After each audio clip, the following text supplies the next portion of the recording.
Mtoto mwenye tatizo la utindio wa ubongo utamgundua kwa dalili hizi zifuatazo. Kwanza kabisa ni mtoto kupoa sana, kuto kuchangamka, unakuta mtoto halii.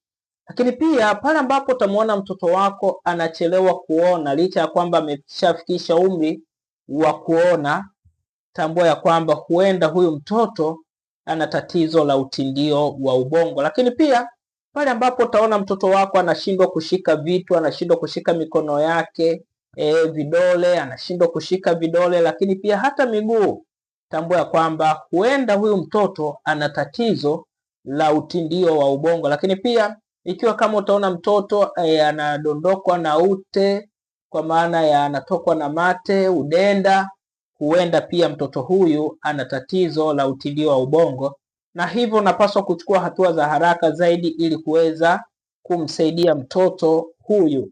Na ikiwa kama una mtoto ambaye ana changamoto ya namna hii, kwa maana ya tatizo la utindio wa ubongo, lakini pia ikiwa pengine mtoto wako haongezeki uzito, mtoto anakosa hamu ya kula, viungo vya mtoto vimelegea, ameshafikisha umri wa kukaa bado hajakaa, ameshafikisha umri wa kutambaa, kusimama, pengine hata kutembea bado hajaziendea hizi hatua, basi tunaweza tukawasiliana nikakupatia ushauri pamoja na tiba itakayoweza kumsaidia mtoto na hatimaye mtoto akawa na afya njema. Tukumbuka tu ya kwamba mtoto mwenye afya ni ushindi wa familia. Tunze leo, akutunze kesho.